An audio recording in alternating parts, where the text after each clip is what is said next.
Hello， 大家好，我是大雄啊，大雄。然后非常开心的来参加脱四。其实脱口秀大会第1季我就有参加，然后当时过了海选，只是我放弃了，因为那时候我觉得就上节目啊，这不能说那不能说的，然后段子里面还要加广告，我这个人就是命硬学不来弯腰，你懂吧？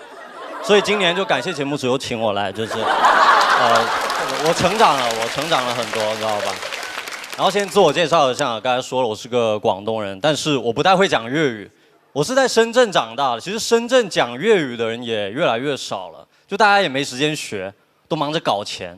就是你要让一个深圳人学习一门新的语言，他肯定首选C++、Java， 你知道吗？就能搞钱的他肯定先选，对吧？但是我这个人其实不太爱搞钱，我爱省钱。就比如前几天从深圳来上海，然后在买那个飞机票的时候，他就一直推荐我买个意外险，对，我就不买，我从来不买意外险，我觉得就浪费钱。我知道意外险能赔我很多钱，但问题是，如果真的出意外了，我也没有生命去享受那几百万，对吧？我又不希望到时我家里人在悲伤的情绪中还夹杂了一丝兴奋，就是。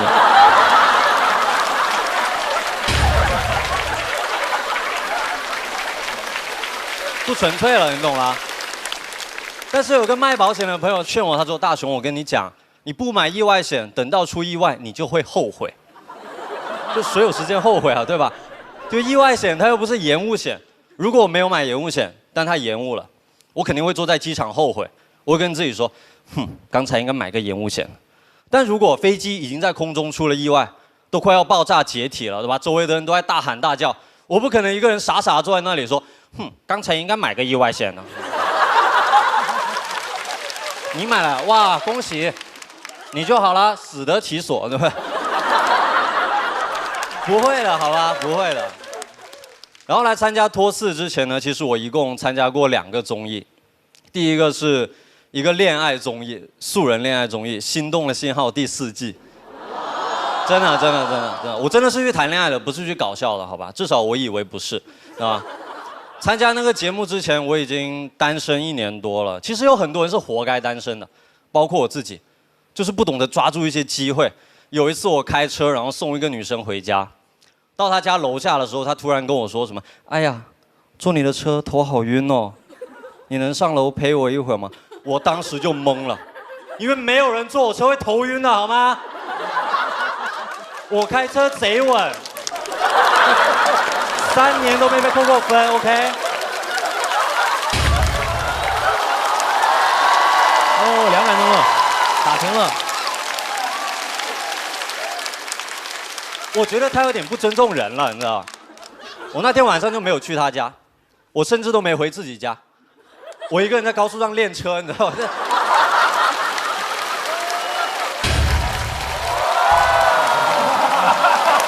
这走了呀，应该走了呀。不好走了，这不挺稳的吗？没道理啊！真的，活该单身。我上一段感情还是姐弟恋，就姐弟恋会觉得自己不够成熟嘛，尤其是他之前交往的男生又都比他大很多岁，搞得我很不自信。但后来有一天，他突然跟我说：“哎，我之前一直以为我只喜欢年龄比我大的，但跟你在一起之后，我才发现，原来我是喜欢长得老的。”这什么鬼？我确实我知道我长相很一般，去参加一个恋爱综艺也是挺冒险的，但是那个节目体验还是很不错，就不像我之前参加另外一个脱口秀节目，体验就特别差，因为他会在我的脱口秀表演里面加一些奇怪的综艺音效，我每讲完一个段子，他就会噔噔噔噔，biu biu biu。我当时就讲了那个姐弟恋的段子，我说我和我前女友是姐弟恋，他之前交往的男生都比他大很多岁，哇哦！后来他才发现，原来他是喜欢长得老的，哇哇哇哇哇！为什么？为什么要搞这个音效？真的？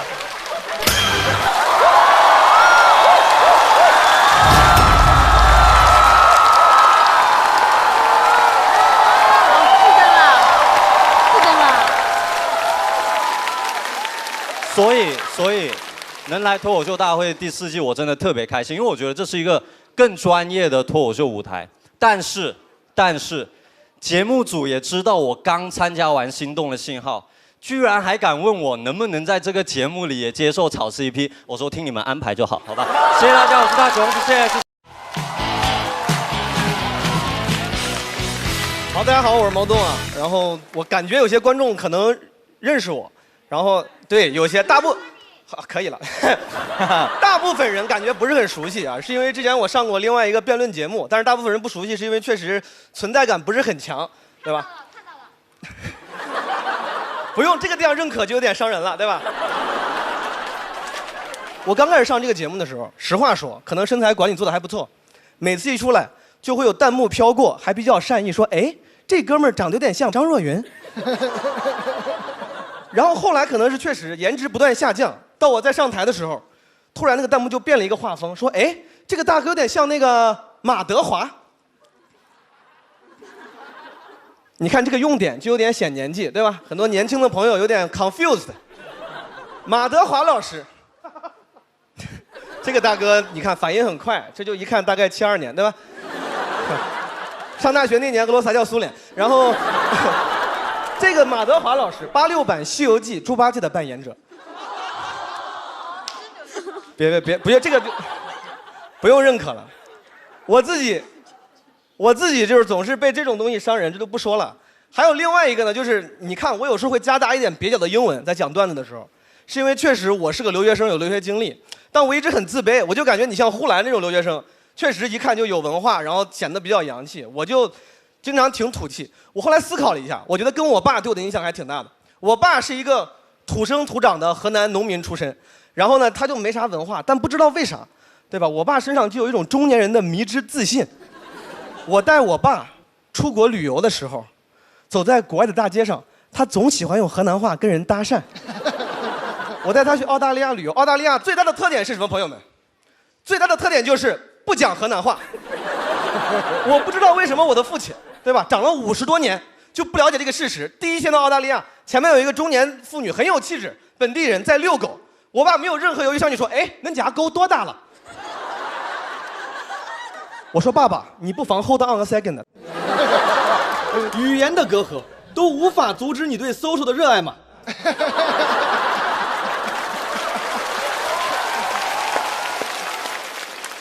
后来第二天我们到了墨尔本，去墨尔本转，墨尔本的城市挺好的，逛得很开心，逛到下午2、3点还没有吃午饭。我爸跟我说他饿了，我说没关系，爸爸，我说你饿了，你不懂英语，我懂英语，我给你买个东西吃。对面有个那个三明治店，我给你买个三明治。我爸当时坚毅地看着我的眼睛跟我说，不用，我自己来。我说那你挺厉害，父亲，对吧？你自己来吧。我爸就昂首阔步走进了那个三明治店，卖三明治的店员是一个20多岁的白人小姑娘，左胸前挂了一个名牌叫 Selina。我爸特别自信跟那个小姑娘说，小妮儿给我拿个这。而且由于我爸如此之自信，导致 Selina 以为我爸说的是英语。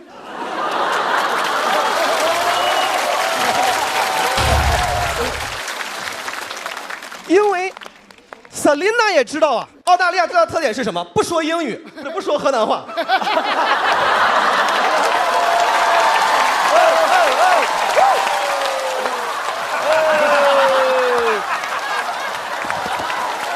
讲错了。Selina 也知道不说河南话，他那一刻他心里想的肯定是这个人说的不会是河南话吧，对吧？他心里一定想的是他这么自信，说的一定是标准的英文，而我如此之愚蠢，没有理解。他开始疯狂跟我爸道歉 ，I'm sorry, pardon me, can you say it again, sir？ 我爸也听不懂，越来越着急。2个人来了数个回合之后，我爸太急了，说给我拿个面包，馍一安面。哎呀咦！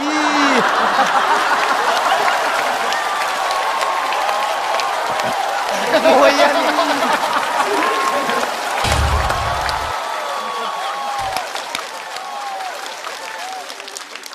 你要说小姑娘，毕竟年纪轻，脑子好使。这一刻终于明白过来了，啊，这人是个神经病。我的父亲最终还是靠着精妙的 body language 和无比的自信，朋友们买到了一个三明治。他出那个商店的时候，手里拿那个 meatball sandwich， 我都觉得不是个 sandwich， 那就是世界文明大团结的图腾。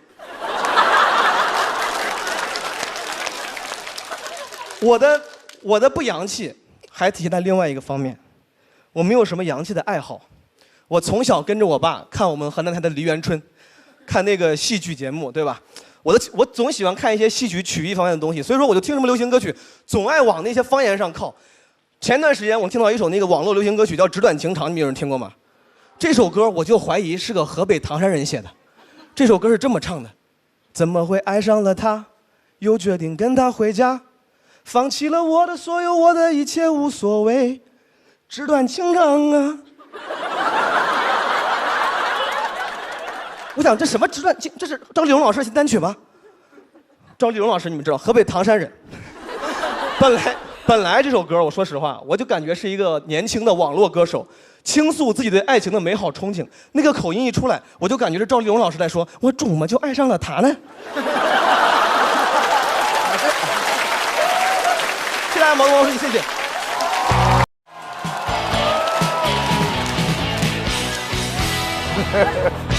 就大家看得出来啊，我是徐志胜。真的，就大家看得出来，我这个长相就很符合这个行业的要求了。就是无论台下的观众在干什么，只要我上台，大家都会忍不住的看我几眼，然后说这个好笑，这个。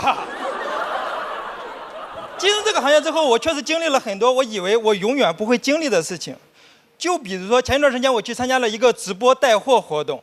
我当时自己背着书包就去了，负责接待的人也很热情，在那跟我聊天，聊到最后问我说：“咱们的艺人什么时候到？”而且关键导演在分配产品的跟我说：“志胜啊，你今天负责的产品就是卖面膜。”当时我都懵了，我说：“导演啊，就我这个长相，你让我卖面和卖膜都行。”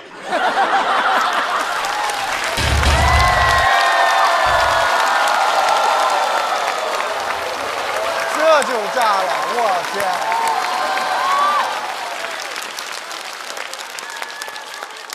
但卖面膜会不会太冒险了呀？而且确实，当我拿着面膜出现在直播间的时候，看直播的观众也很激动，就在那里疯狂的发弹幕。但我发现没有一条弹幕在讨论产品，全都是问号。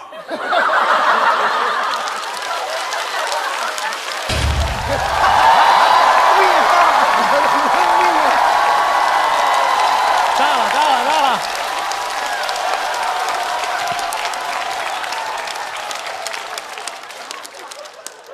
我就特别不解，直播间的时候我就问导演，我说：“导演啊，你到底想通过我这张脸来表现这个面膜的什么作用？副作用吗？”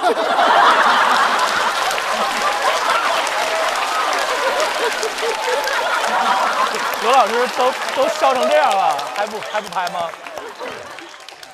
真的，我有时候看着自己的长相，我都在那想，我说这个长相还有什么能失去的呢？直到我开始脱发。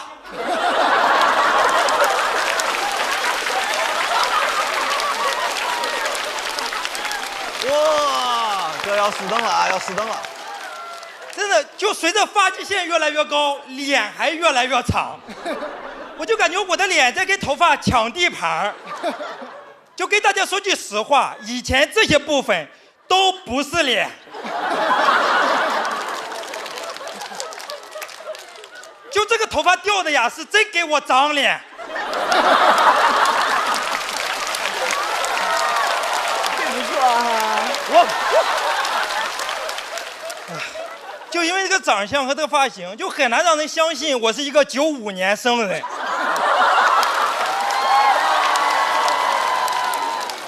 真的，你们的反应刺痛了我。我今年刚刚研究生毕业。哦。哎呀，但是我发现我这个长相却总让人感觉我过得很悲惨。就前一段时间我去我们楼下便利店买牙刷，我正在那挑呢，突然老板凑过来说：“这个最便宜。”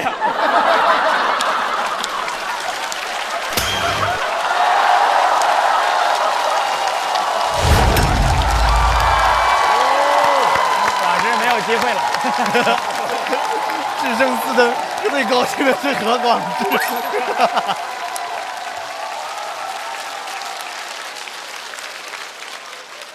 真的，我当时都懵了，我就心想，我说这是什么意思？结果他以为我还在纠结，说真的没有比这个再便宜的了。哎，这个长相可能唯一让我感到安慰的是，就是真的会有人来安慰我。经常会有朋友看着我说：“子生，没事儿，没事儿，你自己啊想开点儿。”就经常安慰的我手足无措，因为没有人安慰我的时候，我也不自卑。但大家一安慰我，我就感觉不自卑是我的问题，是我没有意识到自己长相的严重性。但我就认为啊，人的长相肯定都是平等的，只是长得不同而已。但是你会发现，有些人就喜欢对别人的长相指指点点。经常我就认为啊，谁也没资格评价别人的长相，因为这个世界上就不存在绝对的美，也不存在绝对的丑。但上次说到这里，一个朋友打断我说：“你这个话说的有点绝对啊。”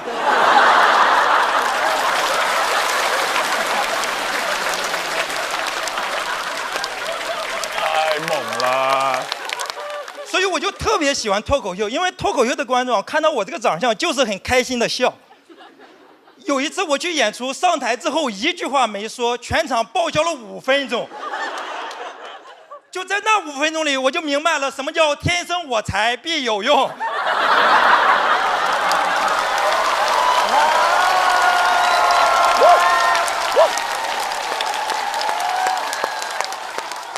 但我想着这毕竟是个语言艺术呀，我就给大家说，大家能不能静下来听听我的内容？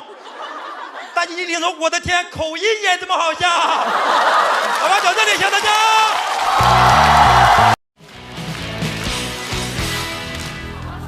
大家好，我叫张浩哲啊，我是今年的新人。那其实我讲脱口秀也2年了，也演过挺多出了。就本来啊，我以为我能够自如地应对各种各样的观众了，但前2天我就在台上我正常演出，我跟下面观众我正常聊天，我说大家能猜猜我这是做什么的吗？下面大哥说李逵，他彻底把我击碎了。就现在再有人问我你脱口秀风格是什么风，我就说是黑旋风。就还有人更过分，有人说我长得像发了福的兵马俑，说我这个形象在西安就是宝藏男孩。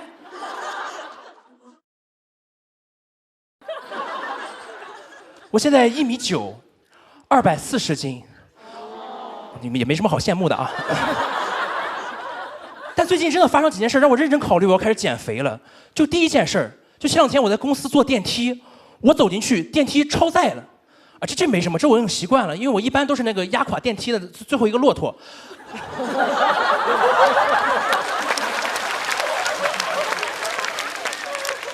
但问题是，就是我刚退出来，另外2个女生立马钻了进去，电梯它又不超载了。哦，这个我真的绷不住了。我说啊，我都胖成这样了吗？都让电梯外的一个人看到我出来之后，突然觉得，哎，好像我可以。然后我都胖成这样了吗？都让电梯外的2个人看到我出来之后，同时觉得，哎，好像我们可以。不过很快我就释怀了，就如果用我一个帮助他们2个，从功利主义的角度来说，这其实也是一种道德。但是我忘了，我所在的是一家喜剧公司，电梯里人快笑疯了，知道吧？里边还有个脱口秀演员，真幽默呀！就是那个臭小北指着我在那喊，还有人吗？我觉得他在上一个。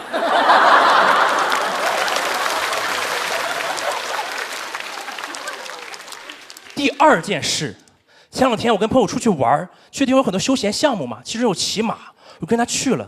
当时到马场的时候，只有几个小孩子在骑，我就问那个前台成人能不能骑。这个前台你能骑就说能骑。不能骑就说不能骑，他看了我一眼对我说：“先生，你多沉？”我说240，他说：“先生稍等。”然后拿出对讲机对后面说：“来，把那一匹请出来。”我说没必要吧，那个架势我还以为他们要请出一匹河马。没有，那个教练从后面牵出一匹进口的汗血宝马。哦，那匹马贼漂亮，趾高气扬的出来，走到我面前，当时就蔫儿了。就他不自信了，他在自我怀疑能不能配得上这个兵马俑。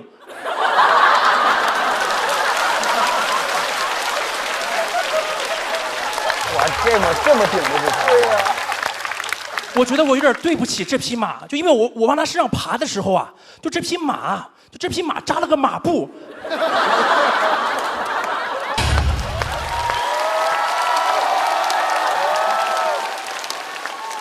我的朋友也在旁边嘲讽我说：“张浩哲，这匹马让你骑的后背都凹下去了，你要不干脆直接去骑骆驼吧？”他有所不知啊，我去过新疆，我骑过骆驼，哼，笑死，根本塞不进去。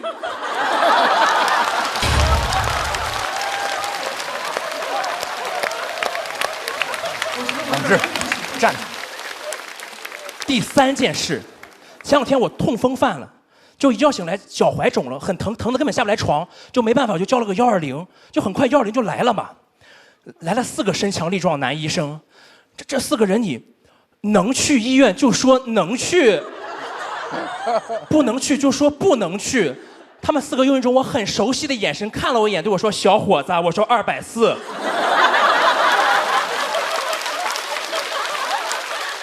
不是我吹，上次汗血宝马让我骑的腰扭了。但是120嘛，该救人还是要救人的。但是我分明感觉到他们很吃力，因为我看到其中有个医生啊，有一个准备动作，就是就相信大家也没什么叫120的经验，就我那也是第一次，我之前也不知道120抬人是要喊劳动号子的。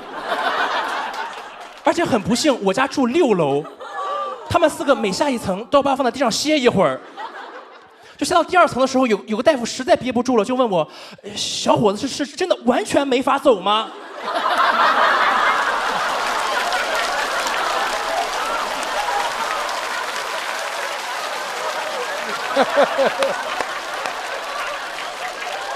还不拍吗？我的腰好像也扭到了。我说：“哎呀，我要不给120叫个120吧。”不过现在我觉得就减不减肥无所谓的，因为脱口秀这玩意儿啊，好笑就行了，对吧？跟体重没关系。我就不信这个节目会有人过来问我有多沉。结果这时候服装老师就走过来对我说：“小伙子。”我说：“哎呀呀，这我草率了。”好，谢谢大家，我张浩哲。大家好，我是张俊。我现在是一个计算机的博士生，在读博1。有读博的朋友吗？辍学的也算，就是。其实也不是我想读，就是我家里面非常希望我读，因为我的家人很多都是博士，然后他们在一个大学里面工作，叫华中科技大学，有人听过吗？对，非常不错一个学校。我在这个学校里面出生长大，生活了18年，然后没考上。大家对我教育很成功，他们真的是非常绝望，就家里全家福啊，本来应该是校友合影的，现在是校友合我。但我家真的非常希望我可以读博士，你知道吗？因为他们在学校里面生活特别久，关键是很传统的。他们催我读博那个感觉啊，就像你家催你结婚一样，知道吗？我回去以后，我妈就在客厅里面阴阳怪气的就跟我说，就男人吧，到年纪了，就是要读博士。你说你一个男的你不读博士，你不会是身体有什么问题吧？男人不读博那就不是个完整的男人，你知道吗？而且他们说我们没有什么别的要求，你知道吗？就是我们临走前最大的心愿就是看你读完博士。知道我时常有一种错觉，就是不孝有三，无后为大。我们家那个后，他不会是就博士后吧？博士后。很难很难。哎，他们还会以死相逼，你知道吧？以死相逼，就是那种就以我的死啊。他们跟我说，要是你以后不读博士，你死在家里都没有人管你。但这招对我没用，因为不可能出现以后我躺在家里，他们看见我，哎呀，可惜啊，只是个硕士，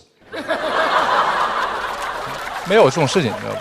而且我不想读博士，有一部分原因就是因为我觉得我做学术其实是没有什么天赋的，你知道吗？直到我跟老师说，老师我不想读博士了，他挽留我，他说俊呐，我见过很多聪明人，你跟他们不一样，你很勤奋，而且说句不该说的，你来之前呀。我们实验室已经很久没有女孩子送过巧克力了，你知道为什么吗？我说我知道啊，因为我嘛，就是我可能长得好看一点嘛，肯定不是因为你控制变量法我还是懂的。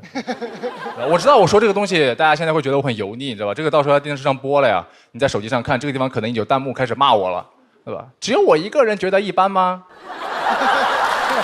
吐了。但我发现更奇怪的事情就是，大家特别喜欢那种帅而不自知的帅哥，是吧？我看下面有些女观众点头，对，我太喜欢了，哎呦妈，我特别喜欢那种，是吧？没有帅而不自知的帅哥，没有帅而不自知。如果有啊，他装的，因为别人会告诉他的。你跟一个帅哥说：“帅哥，你长得好帅啊！”啊，是吗？没有吧？这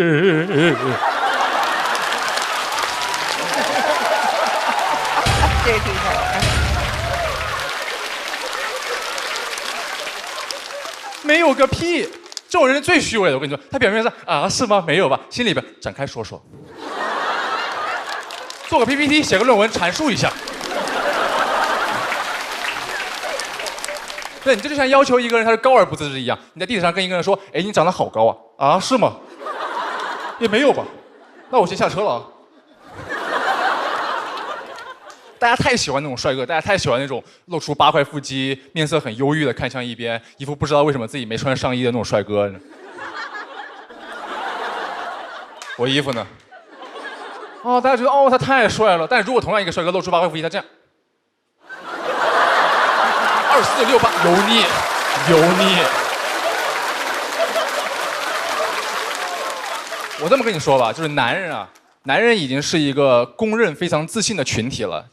就根据过去1年你们看到的，你知道，男人是那种就只要有一个人过来告诉我长得帅，哎，就一个人，不用是我喜欢的人，就是我妈的一个朋友，一个阿姨，过来客气一下，你好你好，这是你儿子呀，长得好帅啊，我也会心想，确实长得帅呀。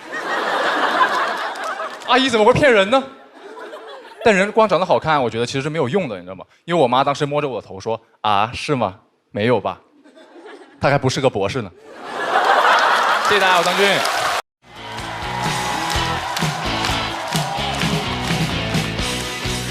大家好，我是步惊云，我是来自陕西的一名美少妇。我讲脱口秀就是想抱怨一下我老公，我昨晚跟他视频啊，想缓解一下我的焦虑。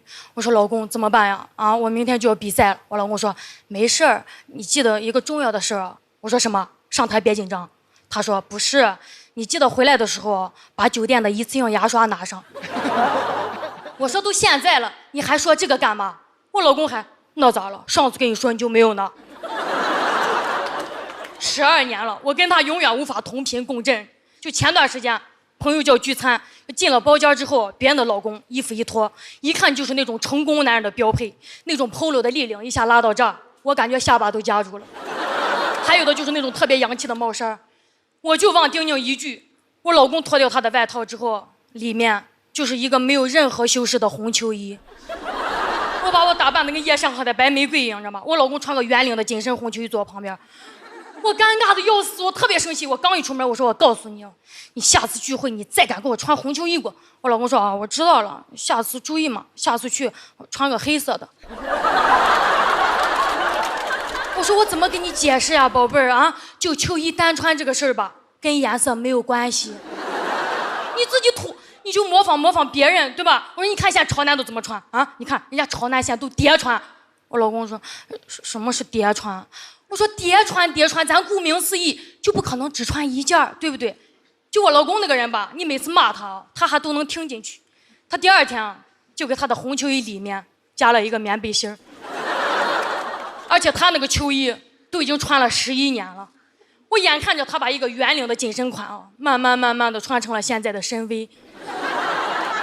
有时候在家，他不经意的弯下腰，我顺着那个不规则的领口，都一下能看到他的皮带。哎呀，有时候又觉得还挺性感。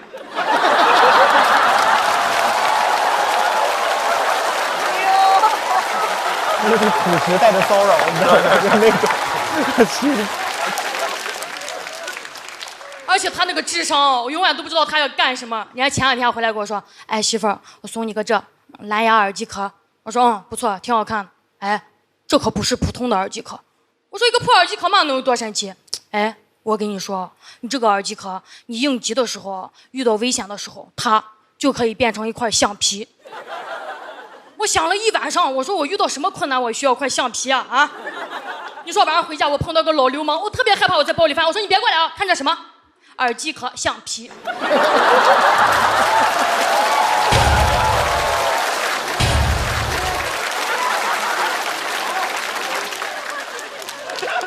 流氓说：“咱俩谁调戏谁啊你啊？”根本不会害怕，对吧？只会向我步步紧逼。哼哼哼！我说你别过来，真的，你敢过来，你敢过来，我就敢擦掉你肮脏的心灵。行，这是什么高级的喜剧技巧？就刚才上台前，我老公还问我：“哎，媳妇儿，你们这个比赛电视上会不会播呀？”我说会啊。那你是不是得对着镜头给我说点啥？我说人节目组不让我说脏话呀。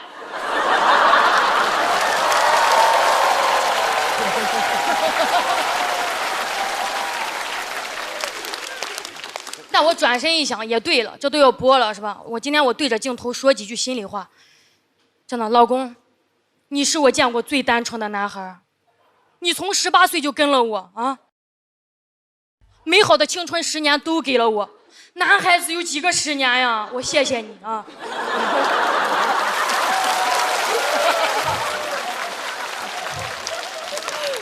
你放心，我一定会带你走出大山，跟我过上好日子。老公，我爱你。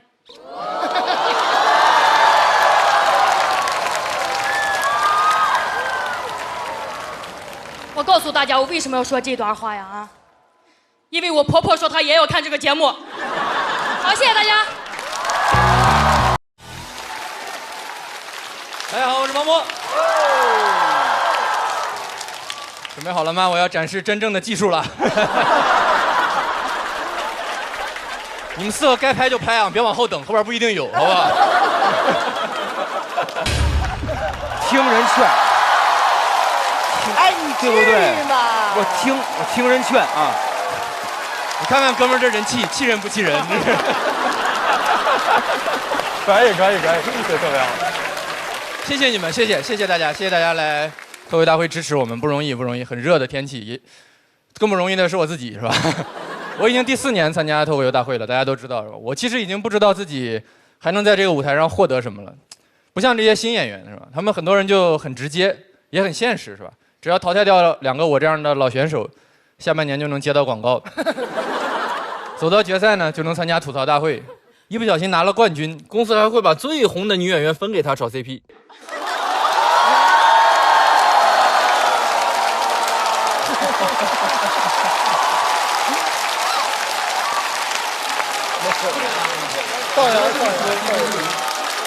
当然啊，我觉得这么说其实是有一点点不尊重女性的，对吧？我觉得今年很有可能是一个女演员夺冠，为什么不能是一个女演员夺冠呢？如果是一个女演员夺冠了怎么办，是吧？如果是一个女演员夺冠了，公司就没有一个男的能配得上她。对不对？我其实都不是很理解大家为什么那么喜欢磕 CP， 听到这些信息就非常兴奋的样子。我觉得很多人年轻人喜欢的东西，我现在都不太理解。剧本杀我就不太理解，你们会玩剧本杀吗？就是我想问一个问题，就是玩剧本杀的朋友，你们平时是都没有工作吗？就是不然为什么你们休闲娱乐的方式是从宝贵的周末休息时间里专门抽出几个小时，就是为了跟一群陌生人开一下午的会？剧本杀也太像开会了吧，是吧？就是一进门先给你一叠厚厚的材料，是吧？然后你看着看着发现各部门已经开始互相丢锅了。而且最怕的就是跟同事玩的，玩着都分不清自己是谁，是吧？都急眼了，你听我说，那个项目确实是我搞黄的，但人真不是我杀的呀。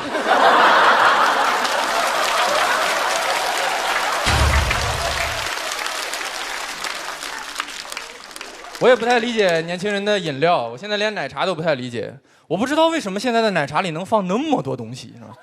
前几天我买了一杯奶茶，里面有糯米、燕麦、豆沙、芋泥，还有一整个的咸蛋黄。我不知道最后这个大哥是怎么混进来的，是吧？我感觉我喝的时候，我喝的都不是奶茶，这就是一个兑了水的粽子。那我喝到一半是吧，噎的实在不行了，我开了一瓶八宝粥往下顺了顺。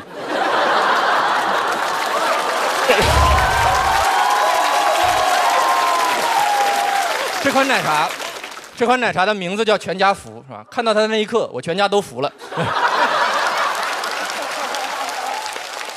不过你们知道吗？就是这杯奶茶给了我一个非常不一样的体验，就是喝这杯奶茶的时候，我内心感觉到无比的安定。这杯奶茶给了我前所未有的安全感，因为我知道是吧？就算当时地震了，我都不害怕。光凭这杯奶茶，我就能坚持好多天。救援队来了，我都会很大度说：“你先去救后边那个单元。”我不着急，我至少还能坚持3天，是吧？你看，我刚喝完奶寨。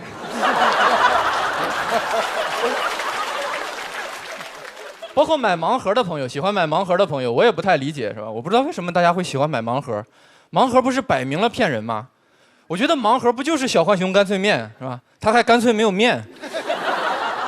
你想，盲盒里卖的一定是没有用的东西，对吧？因为真正的生活必需品是不可能以盲盒的形式销售的，菜市场是永远不可能卖盲盒的，不然每天都会有人在那个菜摊前虔诚的祈祷，是吧？今天让我抽个蒜吧，哎呀，3礼拜没吃蒜了，哎呀。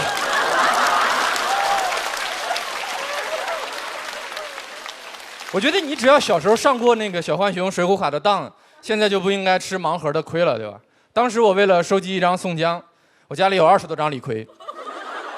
你知道我拉开抽屉的时候，20多个李逵拎着40多把大斧，就这样看着我，是吧？我们的哥哥呢？我当时。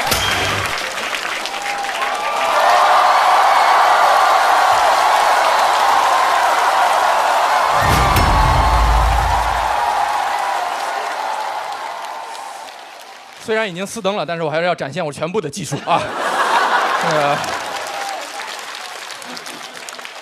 我当时拉开那个抽屉，我就感觉像拉开了一个宋江粉丝团一样，是吧？我们的哥哥呢？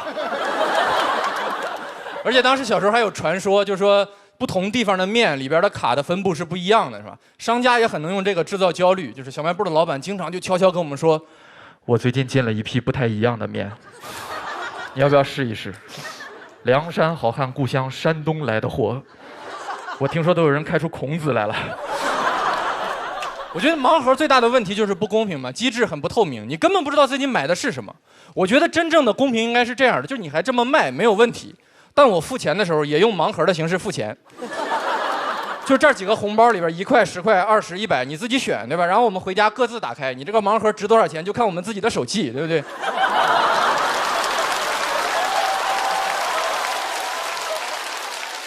然后你一打开，说，哎，你这个钱上印的头像怎么是宋江啊？恭喜你开到我的隐藏款。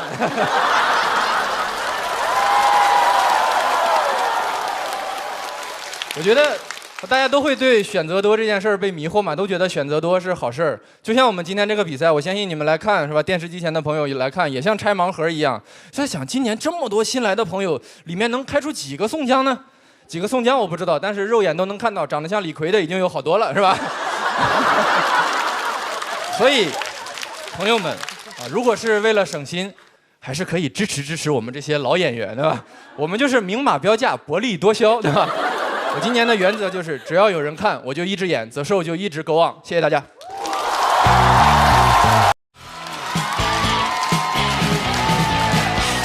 好，大家好，我是程璐。哇，新人也太厉害了哇！就大家对脱口秀演员也不要有误解啊，脱口秀演员也有枯燥的一面啊。然后太难了哇，这新人太厉害了。没事儿，我现在已经是领导了啊。我隆重介绍一下我自己啊，我不仅是公司的首席编剧，而且我还要管理这些演员和编剧，所以我是真正的领导。所以下面我就简单的讲2句啊。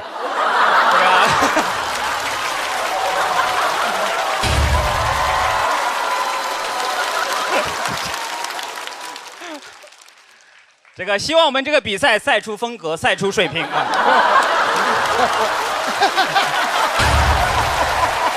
哇，成哥很好今天。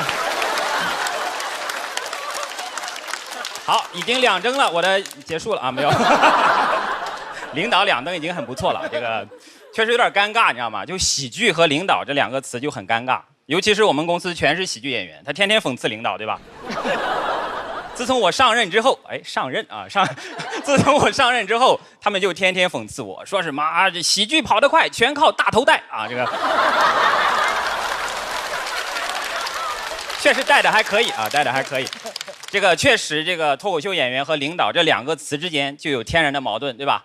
脱口秀演员大家想一下，一般就是聪明的穷鬼，公司的领导有钱的傻子。所以我一开始就觉得我才不要为了钱当傻子，但是老板把一堆钱摊在我面前，说傻了吧？这好。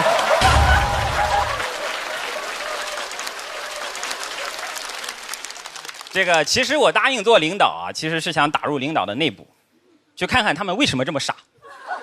加入之后我发现，哎，这不大家都挺棒的吗？就当了领导之后，也不知道为什么，就是我的智商直线下降，就每天都在下降。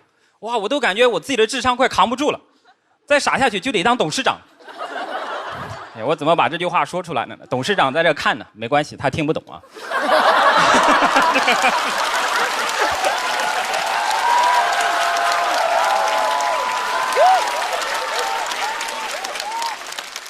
这个当领导去做卧底，我还是发现了公司的很多的秘密啊。比如说，大家都知道我们公司不让说谐音梗，对吧？谐音梗扣钱啊，其实是因为谐音梗太简单了，要留给领导讲。我当领导第一天太爽了，真的，我说了一天的谐音梗，没人管得了我，全是让人笑不出来的大烂梗，哇，可把我的下属们笑坏了。当然，当领导还是有些不适应的，就是原来不当领导的时候，开会我是时间就很随性的，我就想什么时候去什么时候去。当了领导之后，我就不能这么随意了，我必须最后一个去。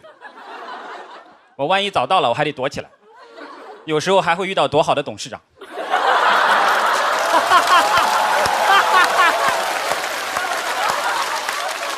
就是，而且开始的时候我很不适应，因为我每次老是准时到。为了提醒我自己，我还在我的办公桌上刻了一个晚字。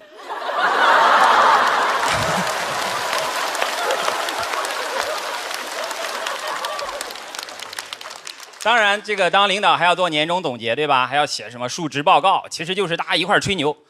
哎，我实在不知道怎么吹，是第一年当领导嘛，我就在我的 PPT 上瞎写了2021年要实现3个翻一番。2021年要实现笑点翻一番，脱口秀大王总量翻一番。但我讲的时候发现我只写了2个，没办法，我只好说 PPT 翻一番。大家听出当领导之后的梗就是这样，不要要求太高啊。而且当领导之后还是有好处的，就是我的家人特别开心，因为我是一个山东人，他们再也不催我考公务员了。但是他们只高兴了没几天，就开始催我说：“儿子，按你现在这个级别，你什么时候能当上领校员啊？是不是等李诞退了就轮到你了？”我说不可能，我说他比我年龄还小呢。我爸说没事儿，李诞虽然年龄小，但他身体差。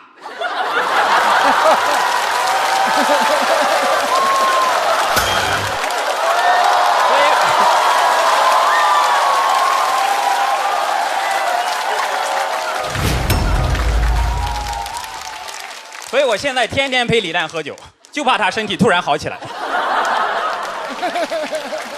最后呢，我想说，其实当领导、当喜剧领导、脱口秀的领导还是很有意义的，因为我们培养了很多的新人，大家可以看得出来，而且他们都很尊重我。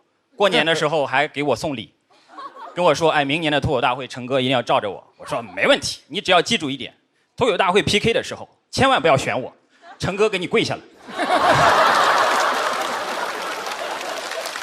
所以当领导很不容易啊！谢谢大家，我是程璐，谢谢。